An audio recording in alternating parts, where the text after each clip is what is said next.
I'm quite worried about AI. I think it's going to bring about changes far faster than we as humans have ever had a chance to adapt to technological change. So I think Elon is quite correct to be worried about it. I agree. You don't want to be second, though. So we have to invest in it. We have to do it. Isn't that true? What we know we can't have is the Bolsheviks running things as this new dawn breaks, because we now know their business model is to set up authoritarian power structures and starve off or get rid of 95% of us as useless leaders. Welcome to today's interview here on Brighteon.com. We are back with Patrick Byrne, who's got just an extraordinary life and extraordinary book called Danger Close, and also a film that's called The Enemy Within, that was created or produced with General Michael Flynn as the key creator of it. And Patrick joins us in studio to talk about the book and the film. Thank you again, sir. Thank you, Michael. It's great to be back. It's great to have you here. Now, in our last interview, we were talking about your working with essentially the FBI at the time and to set up Hillary Clinton to be bribed. And the question I didn't ask you then, but it's been on my mind, is why did you say yes?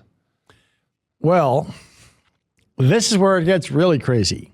So first of all, I said yes because I'm a patriotic American, and when Uncle Sam asked me to do things to help him, I almost always have tried to oblige him. Never again. Never. We have too much history between us. But and what the sort of one of the there's 8 plot twists in the book, and one of them is, unbeknownst to them, I had been sent to investigate them. So if I'd literally been sent to investigate the deep state, and so if you're sent to investigate a mafia, you have to kind of do some unsavory things, and eventually you're getting asked to do unsavory things that you're going along with and doing because your job is to be inside the mafia. And if you read the book, you'll discover who was it. And the only reason I'm not prosecuted today, or haven't been prosecuted since I came out with everything, is I had actually been sent and been given immunity to penetrate the deep state and do whatever I was. The language in the document is I get extraordinary latitude under the laws of the United States. Extraordinary latitude, right? And did the U.S. Senate had to approve that? Was that Senate Judiciary? And they showed you the letter, but you weren't allowed to have a copy. Correct. They showed me the letter. I've seen it. They have confirmed to other people that they call such a letter an extraordinary latitude letter. It's normally written, if somebody comes from the Department of Agriculture to the Senate Judiciary, who really are the ultimate thing on corruption in America, if they come and they say, I'm a Department of Agriculture employee and there's something fishy going on, they get given a letter, an extraordinary latitude letter that says, so they can go into their office at the Department of Agriculture and steal a bunch of government documents and take it over to the Senate Judiciary. And they're not committing a felony because I was given this letter shown this letter that I was told had not been done since World War II, and that it was to a civilian, not the federal employee. And it was a lifelong thing. I was commissioned by these senators who are still alive. That now it's kind of funny. They wrote, I wish they had included in the letter, in the movie, the letter that they wrote back. They wrote back a letter saying the senators will neither confirm nor deny that there was such a meeting. And if there was a meeting, they will not confirm it or deny if they were there. And if there was a meeting and they were there, they will neither confirm nor deny if they gave a letter. It's the craziest letter. Okay, but so you saw this letter, but surely you must have realized at the time that they could disown you and claim they never wrote a letter, and there's no way you could prove that it too many even people existed. know about it. Too many staffers. There's staffers who've confirmed the existence of this letter to reporters and such. I see. Yeah, so I don't worry about that, and that would be a take back. As I told them, I asked them one question, and it's in the movie. When they asked me to do this, I said, and they let me read this extraordinary letter. They said, "You're never going to see a letter like this again in all your life, Patrick." I read this letter, and I said, "No take backs." And they said, no take backs. So I would consider it a take back. No take backs. That's all I had to. And then when they said no take backs, I thought for a few seconds, I said, gentlemen, I won't let you down. Okay. Next question. And I don't mean any offense by this, but it needs to be asked. Sure. How does our audience know that you're not still working for the intelligence community and that's why you're here. Or that's why you went on with Alex Jones or others, that you're running something, but we just don't know about it yet. Well, an honest question. No, it's a fair question. It's a fair question. And I would describe my relationship as, well, I never was what people think an informant, an asset, any of this stuff. I was frequently told, Patrick, you just have a unique relationship with the U.S. government. I've been invited in, a lot of it was academic, being invited into big settings and giving talks, organized PowerPoints on subjects that I had been speaking about publicly. Uncle Sam would want me to come in and talk to 50 people in some organization to tell them what my thoughts are about, why you say. So some of it was that. Oh, why am I not doing it? Well, you can't know. And I don't even know how. I would describe my relationship as, you probably didn't. You seem like a nice, clear, but there was like a girlfriend once in my life, years and years, decades ago. And we went our different ways. But we always had this relationship that, I know she could call me, or I call her, after not talking to each other for 4 years. And she'd say, listen, I have this little thing. And of course I would help her. And we were just like that with each other for decades. I would say that's more like Uncle Sam and me, where he's not going to throw me in prison. He's not going to put a medal on me. There are people who are furious at me. Well, one thing you can, but how can you know I'm not here? I don't know. What have I done in the last 5 years? I blew my whole fortune. No one can believe this. I blew, really, since the Senate asked me, $150 million. Since the fake election in 2020, I blew $80 million, both in the stuff you saw through supporting that, $45 million supporting all these groups standing up, all these groups, the mothers standing up to fight against LGBT ideology being shoved down their kids' throats, the sheriffs who stood, the constitutional sheriffs, 100 or 200 of these little groups. We were the venture money, and America Project was, and I was 90% of that. So why would I do that? And then really, so wait, you were taking the fortune you had earned from the sale of the company you founded, and you mostly donated it out to groups that were on the cultural front lines? $45 million I spent through the America Project. Out of, I think, about $50 million went through there.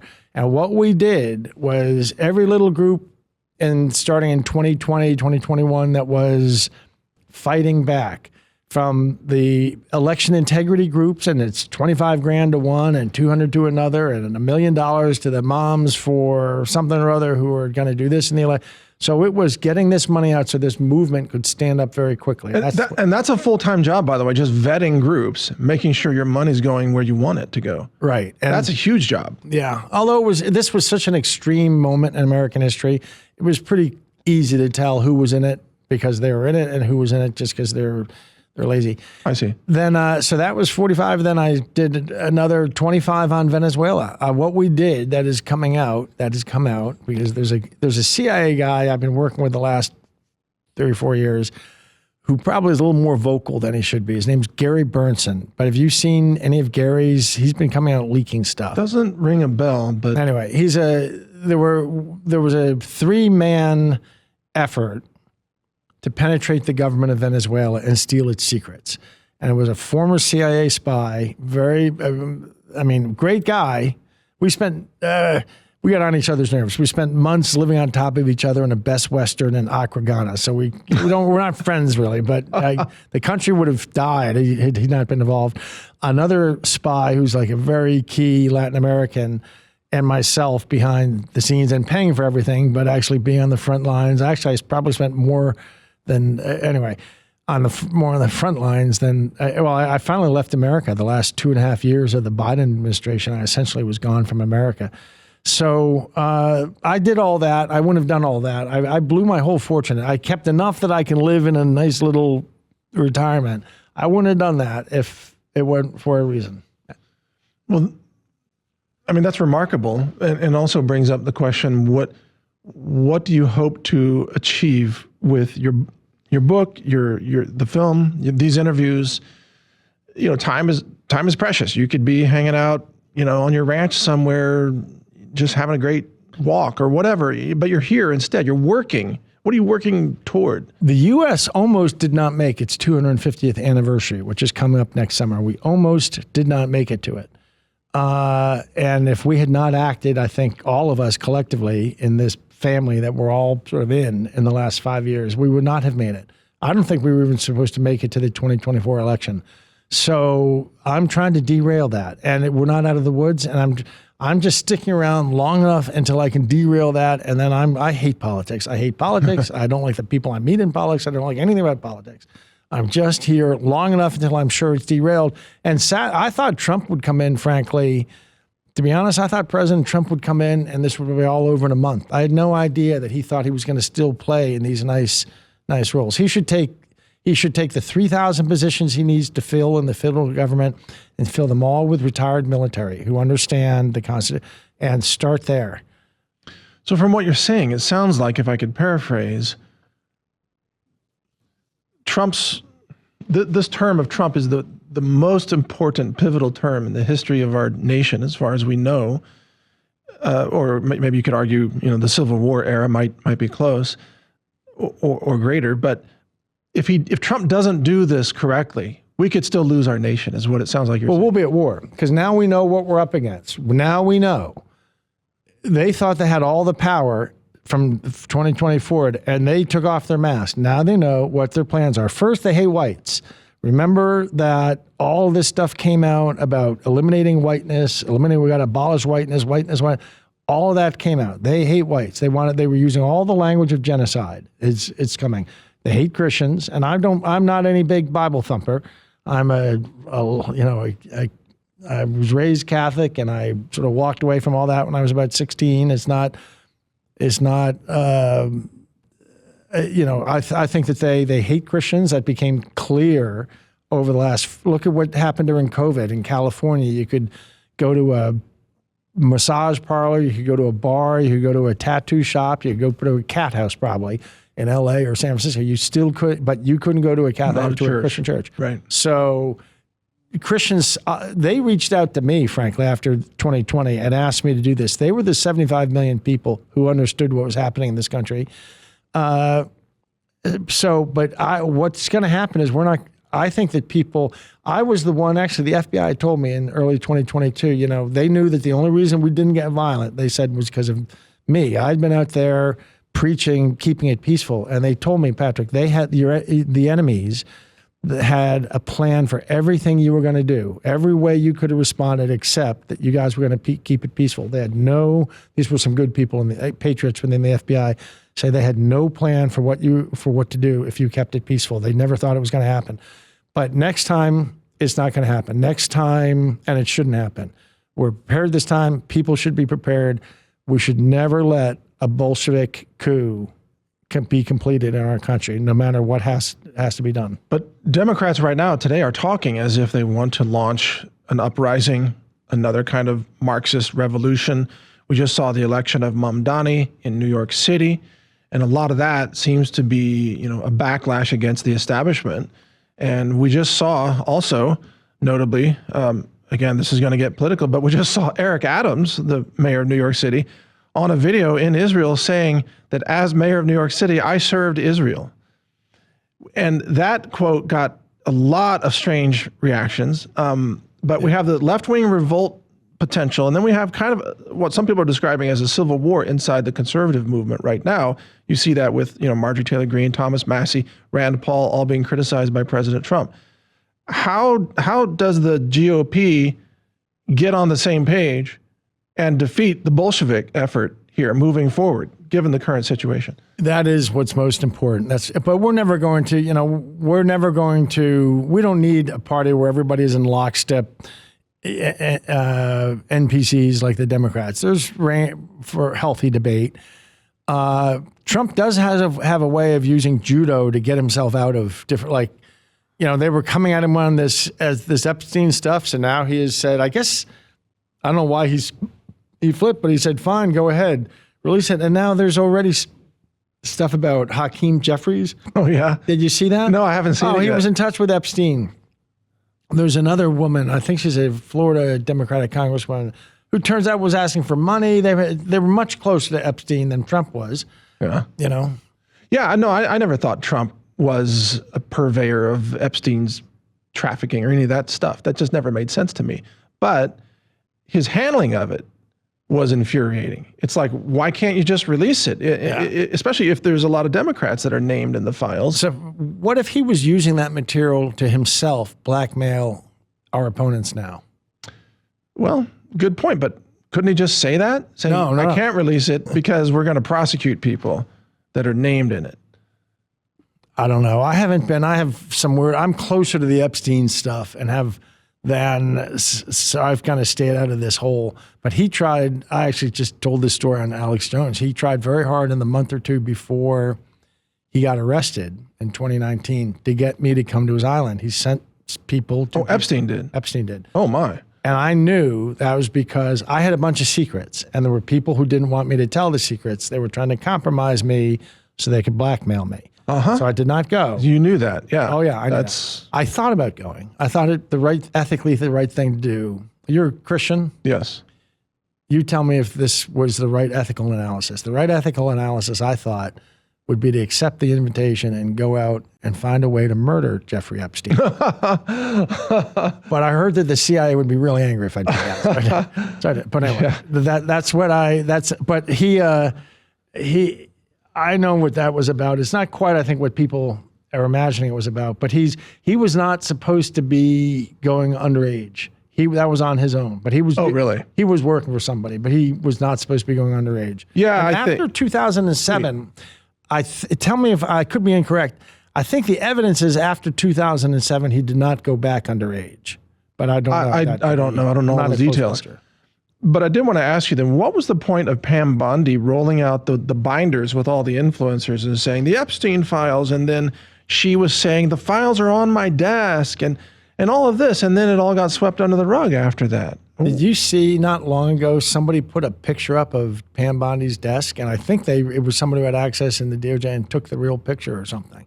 There's a picture up of her desk, and it's just buried under a mound of documents. It's just buried. If that was really it was purporting to be her actual desk that somebody got in a picture of. If that's the case, it would explain. She's months behind. She's coming out and saying, we just discovered this. And other people are saying, wait, that was announced 6 months ago. She's really not in touch. She's a nice woman. She's not a bad woman. She's done some good things in her life. But well, I mean, Patrick, she's a television person. You or I could go in with a scanner and some AI engines and knock that thing out in a weekend. You think they know how to do that? I know somebody who worked at the Federal Reserve in maybe 07, 08. Really smart woman. Woman I met dancing in a club, got talking to, that was so smart. She turned out to be working the Federal Reserve. So I knew her girlfriends, and we were talking and hired her. And she told me that the Federal Reserve in like 08, it was being run on, it was probably 05. They were FedExing the DC Federal Reserve every day floppy disks from like 1988 kind of big 5 1/4 floppy disks. And that's how things were getting reported. And then those were getting fed into machines there and were being read. And then people were doing like copy paste of Excel spreadsheets from here to here and writing macros. They didn't have what you would consider, this is the government in 2005. It was so archaic. It was running like a 1978, Wow. Legacy systems galore, huh? Yeah. So they didn't have a database. Nothing was modernized. And so it's quite possible the government, you'd be shocked at how slow it is to do basic things. I'm dying. I mean, I couldn't work from government at this point. But if I did, I think it would take about a week. I think it would take Flynn about 24 hours to fix the military. Yeah, exactly. But that's the thing. I mean, people like you and I and Flynn, we are used to taking executive charge of our organizations and getting things done. Trump must be really frustrated, but his problem is he appoints people. He has these people who they face no punishment for slow walking him. And even when they're trying to do the right thing, they're not people. So I like Kash Patel. I met him, talked to him in one of the We Were Making stuff, think he's an American hero. Poor fellow, I don't think he's ever run anything larger than 3 people. He's now got 42,000 people reporting to him. An organization can slow walk and defeat its CEO if they want to. Absolutely. And that's what I think they're doing with him. They've seduced him. They're flying him around in the FBI jet and letting him have flak vest and go bust down doors.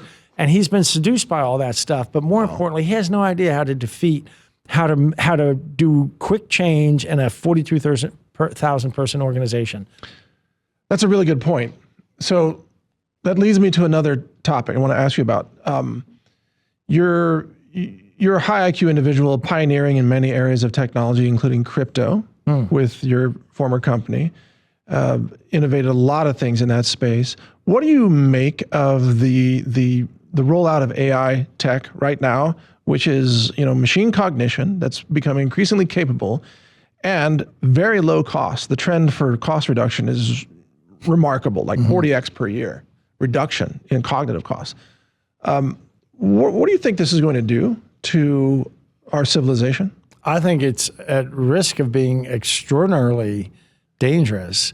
The changes it's going to bring about are happening so quickly. It's far beyond the ability of our normal political processes to engage with it and shape it and us to discuss what.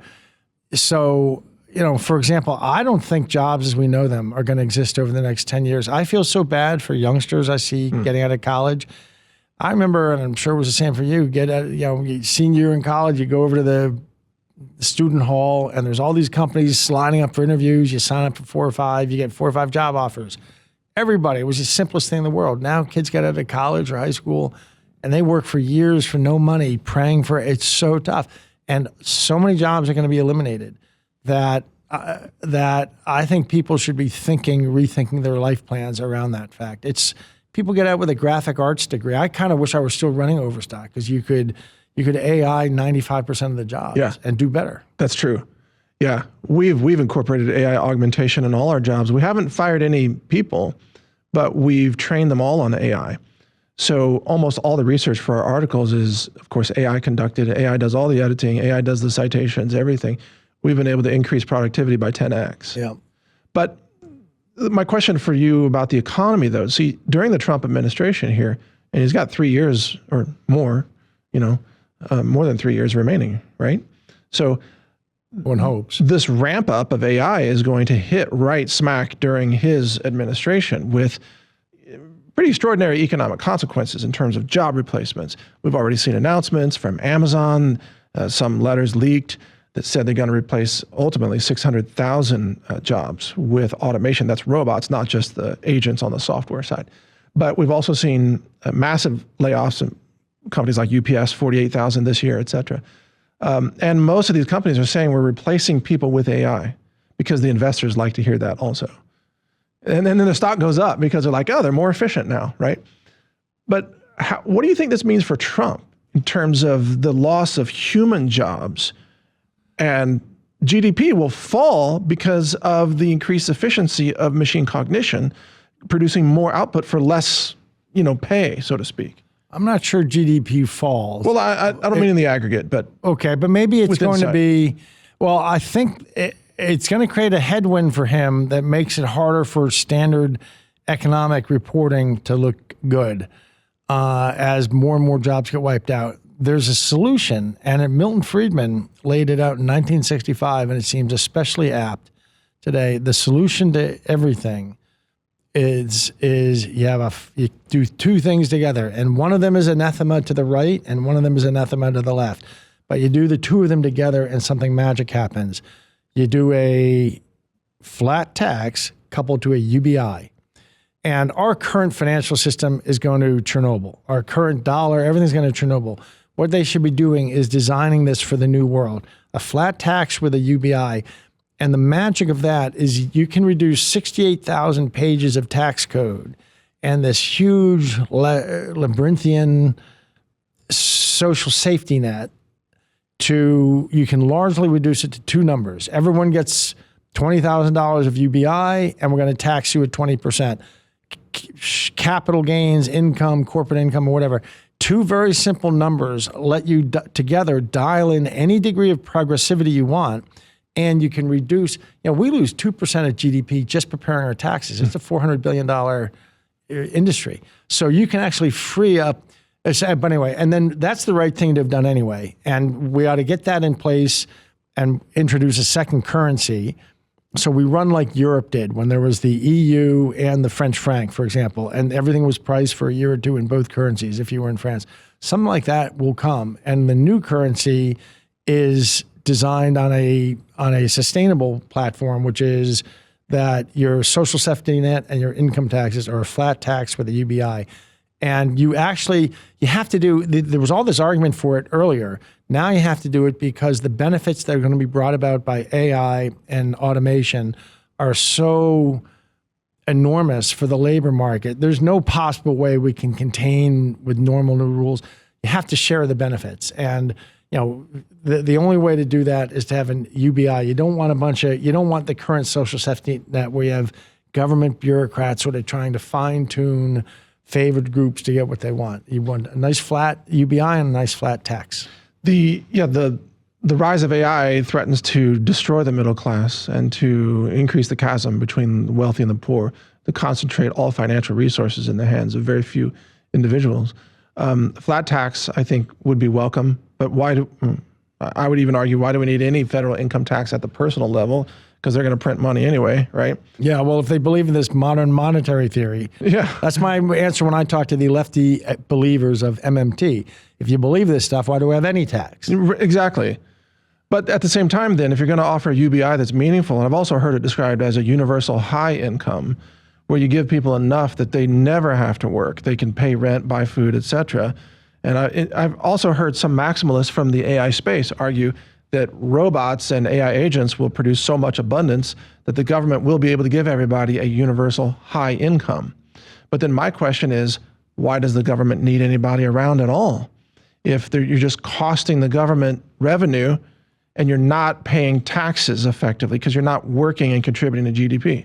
Well, I think you've put your finger on the mystery at the heart of what we've just experienced in this world for the last 5 years. There is now a business model that has emerged where basically 5% of humanity can escape with all the learnings and benefits of 3,000 years of civilization. They can escape with that, and they don't need the other 95%. And I don't think GDP even has to go down. But it takes AI and robotics. But to make that happen, they realized somewhere along the way, you have to shift to an authoritarian world before then, because as you starve off those 95% of useless eaters, as Yuval Harari calls them. We've heard that, yes. Yeah, that they can't do anything about it. So you have to get to an authoritarian system, so then you can then Hunger Games them and starve them off. And then 5% of the world inherits, a great place with. So that's a real viable business model. In fact, I think that's what we just lived through. I think that's what 2020, the WF, that's what it's all about. They by 2030, they want 95% of us gone, or they were going to get rid of 95% of us. And they know the whole world between AI and robotics can go on without us. So the trick is going to be have a political system that does not get captured by elites, who are, of course, going to favor that outcome, and instead says, let's take these technological advances and construct things so that the people, that everybody gets a good uplift from it. I think you're spot on with that analysis, by the way. And I've spent a lot of time pondering this issue. But the assumption that everybody makes, or most people make, is that government wants people to be around and to stay alive. And I'd like your reaction to this argument. I've argued that government never valued humanity for humanity's sake, but rather valued the product of humans, which is the cognitive output and the labor output. And that was it. That's the only reason they ever valued human beings. And if both of those two outputs can be replaced by machines, then the value of humans goes to zero in the minds of the government, which is pretty much what you just said. Yes. Well, I'd say it really comes down to the most fundamental philosophical question at the core of the American experiment. The thing that is so unique that Frederick Douglass, I always like to quote how he pointed to certain phrases, and the big revolutionary thought in our founding is until then, governments are rulers of the principles and humans are the agents. In other words, even when Machiavelli talks about a free state or a free city, he doesn't mean that the people are free. He means that the ruler does not report to someone else. It's just taken for granted that the ruler of any city-state, his ends are what matters, and the people, their existence is just as means for him to use as means to his end. The U.S. Constitution says we're going to have a system where we, the people, are the principals. Like when you sell your house, you're the principal. The guy you hire, is the agent, the real estate agent. The principal is like the boss. So we're the principals, and we formed this government to just do some things we can't do ourselves. And there's a nice list of them in Article 1, Section 8, and that we can't do as individuals or as states. And it's a real inversion for that corporation that we form to ever put itself in the position that it's thinking, well, what do I need you folks for? It's just like a plumber. That's why Milton Friedman critiqued that inauguration speech of John F. Kennedy, where he quoted the line about ask not what you can do, what your country can do for you, but what you can do for your country. He says that would be rejected in any society, which understood what freedom is about. Imagine you hired a plumber who came over and did shoddy work and asked for a lot of money for it, and you complained, and your plumber said, hey, don't ask what I can do for you, ask what you can do for me. You'd say that plumber has got everything inverted in his mind. If the U.S. government is not inverted and our Constitution holds, the analysis you just described, where the government says, well, what do I need these citizens for, can never occur, because we're always the principals and we're making the decisions about the agent. However, that means we have to be very muscular on these philosophical concepts. And all that happened under Biden, I mean, it's been happening for decades under the assault from the left, but they've been chipping away at these very fundamental philosophical concepts. Look at, and right down to look at how Joe Biden was just dying to sign U.S. sovereignty over to the WHO. He was trying to find some way to sign it over. By hook, by crook. But I would argue that social contract between government and its people has already, the government's defaulted on that already. And I think, for example, the recent lapse in the government operating with 42 million Americans needing, food stamps in order to feed themselves. Most of the arguments about that were, we need to get the government operating again quickly so people can have food. It wasn't, let's teach people how to be more self-reliant. Let's teach people how to grow more food or be, to depend on themselves. It's always an argument now about government has to provide us health care, government health insurance, government air traffic controllers. Government is the savior in the minds of most Americans. Like, we've lost that idea that we are the masters of the government. Right. Even 10th Amendment has been, just even Trump, the way he wields the powers of the federal government, clearly, threatening universities with lack of funding if they don't do what he wants, et cetera. These are overarching demonstrations of the power of central government. Yeah, except we're in a unique historical moment. We're facing a Bolshevik revolution, and Trump has to be as muscular. I think Trump should be as muscular as he has to be to stop that, to defeat that Bolshevik revolution. And that's the fixed point. Now, we can debate about how muscular that should be, but the thing that's fixed is he should be as absolutely muscular. If it means hanging people from the Golden Gate Bridge who took part in censoring American people, that's what it means. I would support that. Yeah. Did you know during that whole mess? The censorship regime. Did you? Yeah, and you know who played a key role in it? And this makes me so sorry. Stanford. I have a PhD from Stanford. Yeah. And a bunch of Stanford, I even know some of the professors behind this. They set up something called the Stanford Internet Observatory. 120 FBI and CIA officers left government and went out and staffed it. And they were the part of this censorship industrial complex. So they got direction from Biden to suppress this narrative. They figured out, it turns out that for any given narrative, you only have to really censor a couple dozen people. And you can, on any given narrative, you can just find those dozen people and stamp them out. And they laundered it through NGOs and whitewashed it over into tech. They gave the instructions to Google and Twitter, and then they just followed. Yes. There was a woman at Google, 4-year immigrant from India, Vijaya or something, not a U.S. citizen. She ran the control panel on what 300 million Americans could say to each other. So I think every Indian involved in this stuff should be sent home, even if they lose their passport, they get told, you failed your American experiment. Go home and have a good life. And anyone who ever swore an oath to the Constitution, that means every one of those federal officers who went out to Stanford Internet Observatory, not some silly professor who reads too much Herbert Marcuse, but the people who ever swore an oath to the Constitution and took part in that, on a clear day, hang them from the Golden Gate, take their bodies out and dump them in the Pacific, because we shouldn't pollute American soil with the corpses of those people. That's how I feel about it, and that's what I would have been doing. But Trump's trying to get through without something like that.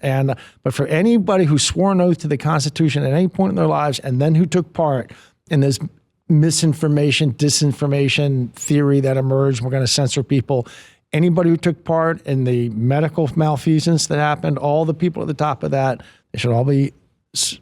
So here's that's a great lead up to this danger point, which is the fact that Google, for example, a corporation that I consider to be the most evil corporation in American history, just announced Gemini 3, which is being described as the most advanced AI engine that's been produced by any U.S. company, although there's very strong competition, obviously, from China, Alibaba, DeepSeek, et cetera, Quen, you name it. But this system, which has agentic, it's able to pursue long-term goal-oriented behavior through a breakdown of a number of steps and to pursue them in a redundant or robust way using agentic reasoning. This is a company that censored people like you and I. This is a company that pushed vaccine jabs that killed well over 1 million Americans. This is a company that rigged elections by selectively influencing get out to vote messages. This is a company that is incredibly evil, it's anti-American, and yet Trump invited the CEO to the White House for dinner. Yeah, okay. I agree with you on everything about how evil they are, and I don't use Google. I have nothing to do with it. Yeah, I don't either. But Trump is a wily guy, and just because he invites someone to the White House, you know, he may see someone as his enemy and still have him. I mean, there's examples, if you go back to 2017, where Trump was plotting and to do bad things to people at the same time he has them into the White House. So you can't read into the fact that he's invited these people, that he's got bad intentions, but certainly his coddling of Pfizer and these guys. Yes. And what's the guy? Bourla? Who's the? Bourla, yes. This is really hard to, yeah, this, you know, I'm afraid that the president has people within his circle who are, there are Republicans who are not with us, as you may know, and they're not just rhinos, but they're establishment. And there are people around him who are more concerned about establishment. They're more concerned about where their job is in 3 years. They're literally hearing that if they help him, they're going to be hung under the next, when a Democrat wins. So he doesn't, that's why I think he needs some people around him who didn't let this back pressure get him down. I feel like he needs a tech advisor close to him. Someone like you, actually. I know someone he could. I would not advise me. I'd advise. I could get him the woman at Google who's the top of AI, and I know her. Well, so and the reason I mention this is because I think that the rise of AI through companies like Google is actually going to make government more and more obsolete, because see, even you were describing how obsolete the government is in terms of its technology just a few years ago using ancient tech. But what's happening inside the labs in companies like Google is years ahead of anything that Trump has ever seen or could even possibly understand, because that's not his focus. He's not a tech guy, right? But what's going to happen is, with the rise of agentic intelligence, which again, Google is demonstrating very competently right now, you're going to have corporations that simply take over the infrastructure more and more, that are able to influence and lobby and own all the government decisions.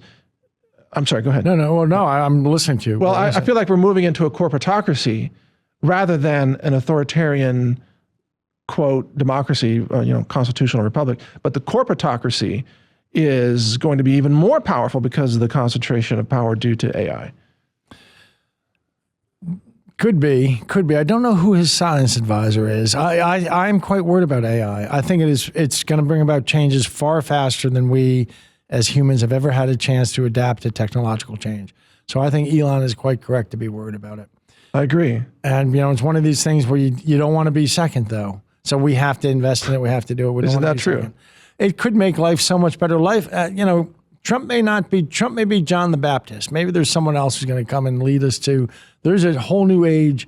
What we know we can't have is the Bolsheviks running things as this new dawn breaks, because we now know their business model is to set up authoritarian power structures and starve off or get rid of 95% of us as useless eaters. Yes, and to my point, Google was happy to play along with the Bolsheviks until Trump got elected. Yeah. And they will turn back to the Bolsheviks if they get back into power. Yeah, they're just tolerating Trump now. They're all Correct. still Bolsheviks.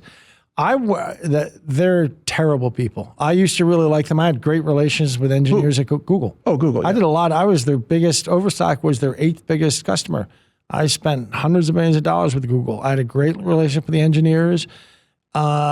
They turned into something. I would say by Google as a company around 2015 is when it started getting like to be an evil company to deal with. And I guess that may be, I think that's when they changed their motto from don't be evil to whatever it became. That's just, Be as evil as possible. Yeah, well, but what I see with companies like Google is just a complete lack of value for human life and human sovereignty or knowledge. I think that the way to save human civilization is to decentralize knowledge, empower individuals with knowledge so they can make better choices, and then things improve from the ground up. But companies like Google believe that the way to achieve massive power is to restrict access to knowledge and control from the top down. Right. It reminds me, a whole lot of them went to Stanford. I hate to go back to this, but I saw this develop. When I first was at Stanford in the late 80s, there was a program, like in the great books, everyone learned the history of our belief system, of what we would call political liberalism, in the sense of we're both liberals. This whole, the Western history, people learned. In the late 80s, some activists on campus in the professor class got all that junk. And those people, I don't want to name any names, they became one in particular, a woman who fought very much against me getting my doctorate because she hated what I had to say. She became a very important figure at Stanford, and she turned it woke. And they set up, there's a center at Stanford on ethics called the McCoy Family Center on Ethics or something like this. And I think I was even a guest member of the board for a year. I went to 2 or 3 board meetings, say 2003, 2004. And I can tell you, all they were teaching was, students, if you want to be ethical, you have to be a hard left socialist. That's all every single question. Well, if you want to be ethical, when you're a CEO someday, you have to be a hard left socialist. That's what they think teaching ethics is. And they have ruined the campus with a bunch of woke nonsense that does not stand any scrutiny, which is why they have to suppress dissent and why they have to, even in their own campus. Now, I was invited to speak at Stanford last year, and the same woman, I believe it was the same, well, I don't know that for sure, but the higher-ups canceled. I could not speak at Stanford. Stanford PhD. I was literally the DHS domestic extremist #1. So that may have been their good point. hesitation. But you bring up a really important point in all of this, which is the radical left pushes and believes things that are provably false about the world, things that are incredibly destructive. For example, they always talk about decarbonization of the atmosphere, which would destroy all life on our planet. Yeah, you're the carbon they want to reduce. Well, yeah. You were the carbon. But I mean, all plants use carbon for photosynthesis, right? So if you end carbon, you end all crops, and that's probably bad for humanity and all the animals. Well, there were crops life. before we were spitting out carbon. Well, but no, but I want to, if they succeed in decarbonizing the atmosphere, if they take all the carbon out. Yeah, they mean they want to stop us adding carbon. Yeah, they're not saying let's get all the carbon out, but yeah, they're very unscientific. Their science is junk science. Yeah. How much has been revealed over and over. If you go back to about 1995 or so, the UN came out with the International Panel on Climate Change, and you look at that original document that set the whole thing going. They have a whole bunch of predictions about how the future was going to warm, and then you look at what happened. It's the most conservative 5% of their predictions is what actually happened. Mm-hmm. They have missed their estimates over and over and over. Yes, but it shows you. But climate science became one of the pillars of government grants through, various government science programs. Even NIH was giving grants for climate change research, and all the scientists in America at the universities realized if they were going to get funded, they had to go into pro-climate change narratives. So we actually have years of science, and I know this firsthand because I have scoured the entire history of all science papers ever published in any language as part of our AI training. We have hundreds of terabytes of data. The top human thinking was in the 1970s. After the 1970s, the IQs dropped, and when it got into the loony left of climate change, science became retarded. Literally cognitively negative. Philosophy. Like the left-wing scientists was a penalty on cognition versus reality. And it's been that way for 15 years. It's funny you say that. I think of this one friend I had, a young lady I was seeing some years ago, and she was all caught up in global warming. And she went off, though, for a master's degree in global warming science, or so I thought. I thought, well, at least great, or environmental science. Great, we'll be able to have more interesting discussions when she's done. A year later, 18 months later, I see her again. It turns out it was a degree in how to convince people about global warming. There's no science in it at all. It's a master's persuasion degree, huh? It's on how, and it was basically you learn to say what you think it's a. But 97% of scientists agree. And what do you think it's a conspiracy theory? And that she spent 18 months learning to say those two things. Wow, it's fake science. And there was basically I think elites figured out around the time of the Club of Rome that if you want a one world government, you have to scare everybody. And there's the things you can use to scare them is a pandemic or a global climate catastrophe or UFOs. I think there's even some evidence that somebody like the Club of Rome or somebody actually came to that conclusion decades ago. Yeah. Well, maybe they're going to have climate aliens crawl out of that new 3I Atlas asteroid or something, or tell us that that's what's happening, because it's hard for people to confirm reality due to all the deep fakes and AI and government narratives and so on. I think that if 3I Ajax does end up becoming part of taking a turn, it's on the other side of the sun from us now, and we expect it to, as we come out, to just sort of drift off and go. But if, for example, it takes a turn our way, be open to the possibility that we're going to be told they're evil and they're actually the good guys. Be open to that possibility that's what is that.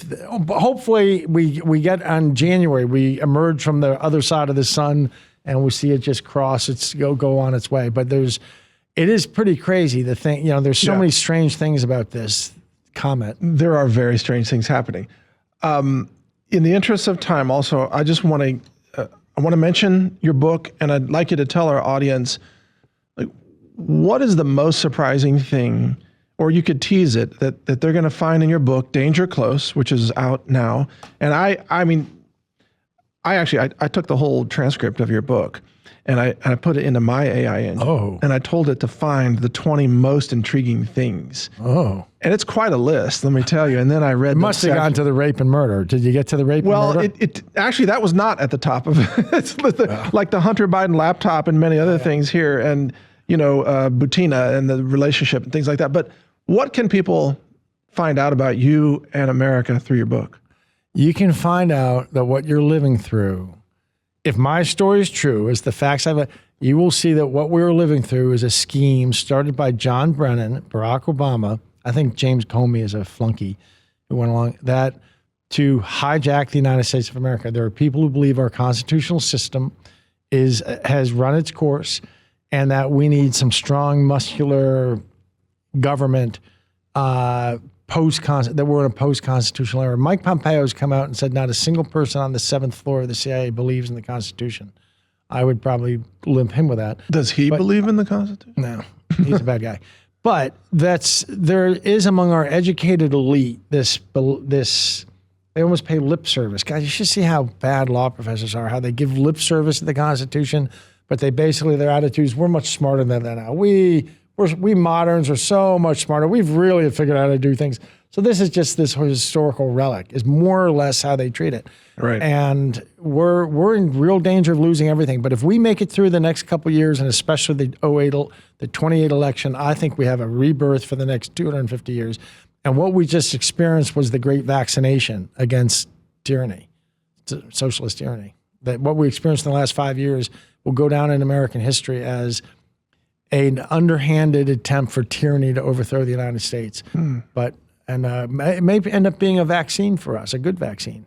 Well, I would hope that as part of that vaccine that Trump would put a lot more pressure for freedom of speech to be allowed among all the tech platforms. We talked about censorship, and censorship is still very much in place. Right. And remember, these guys, Section 230 of that, 25 years ago, they all got exempt from laws on libel. on the grounds that, well, we don't control the message. We're just like in the town square, there's a tree with a bulletin board. That's all Twitter is. So you can't sue us for libel. So they got that in the code. Well, that means you can't go out by going out and saying who can publish and who can't, unless you're just talking about like decency standards. You are becoming a publisher. Correct. They have effectively become a publisher by their algorithm. And but the courts have misinterpreted Section 230 in favor of allowing censorship. Yeah, it's a huge, what we need is a Republican out of the mold of Teddy Roosevelt, the great trust buster, because Teddy understood that the risk of giant corporations was that they could gobble up the freedoms of America just like a tyrant could, a different kind of tyranny. Yes. That's what we need.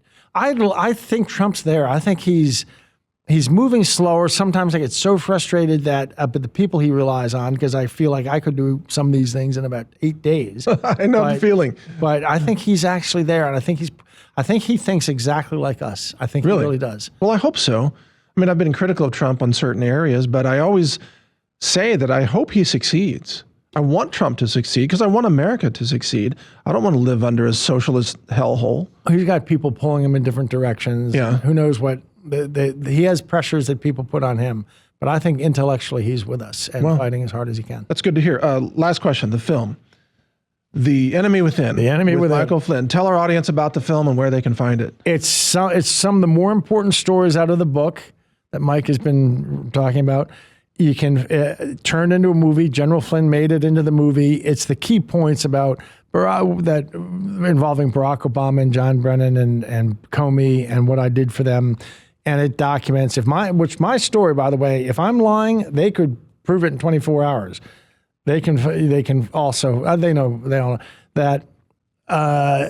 So that's he made it into this movie that takes that section of the book. It focuses on it. You can find it on enemywithindocuseries.com. It's 3 parts of 45 minutes. And everybody who sees it says you see all the reviews, it's like, wow, it fits the pieces together of the last 10 years in a way I had never gotten. Okay. Then last question based on what you just said. You're hopeful for the future of our republic? Oh yeah, much more. I mean, I'm very hopeful. I wouldn't say it's ours to lose now, but we're so much better off than we were 5 years ago. 5 years ago, General Flynn and I thought we had maybe a 5% chance of surviving as a nation. No kidding. After January 20th, 2021, he thought we wouldn't make it to 2024, might not make it to 2022 as an election, given what they were doing. That was a complete authoritarian takeover.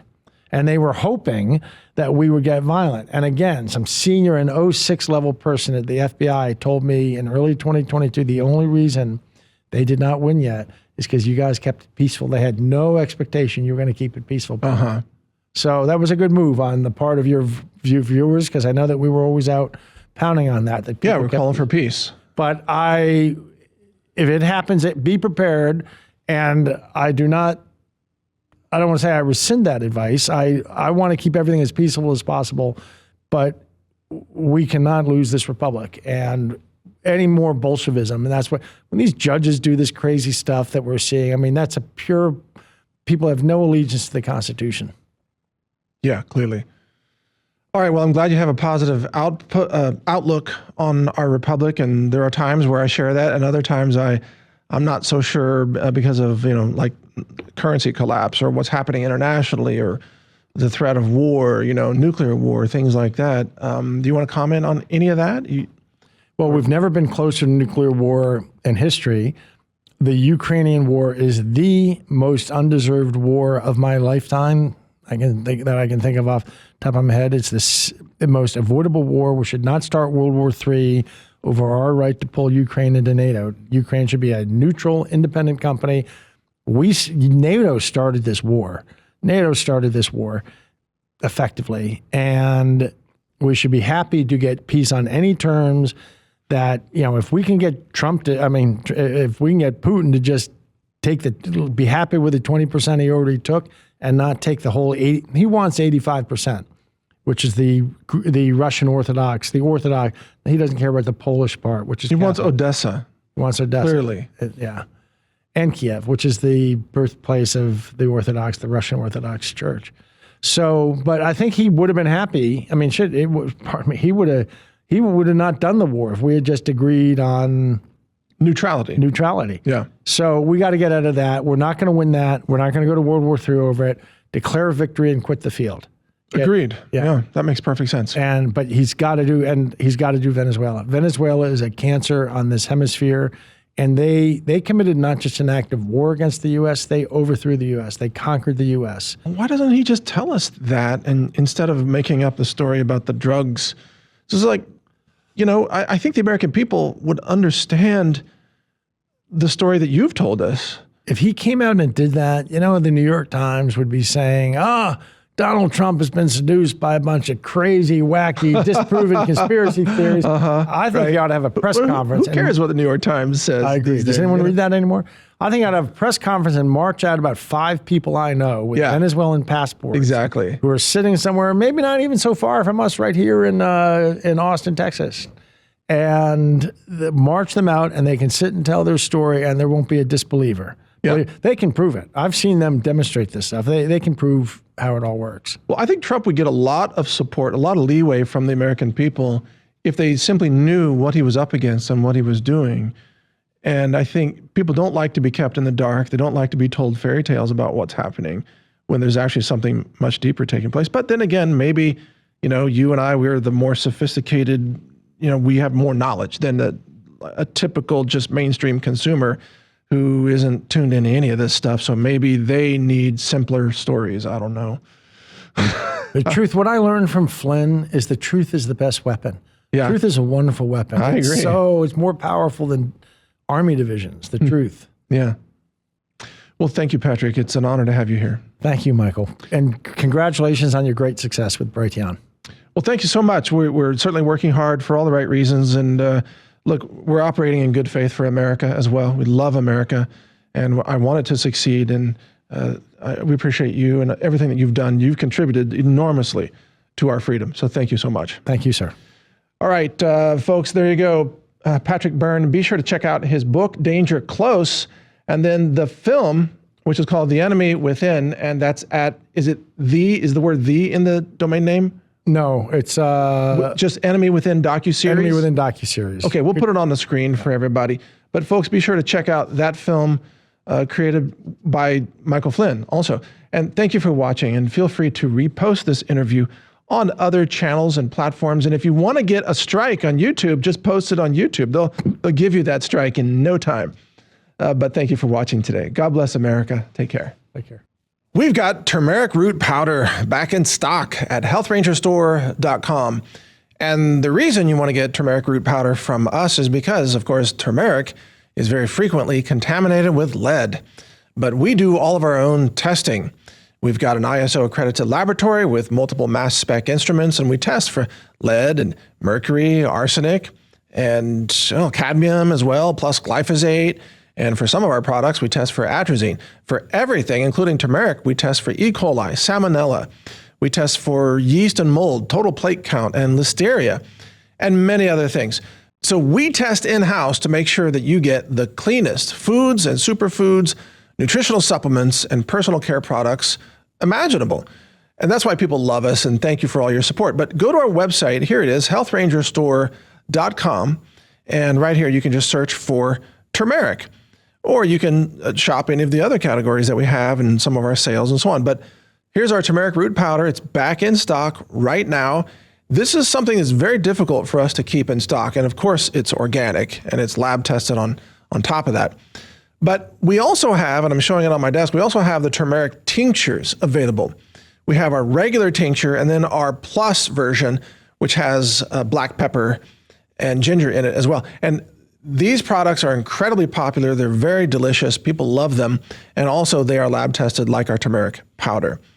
So if you want to learn about turmeric and why it's so beneficial, you can go to, any AI engine or use our AI, which is trained on nutrition.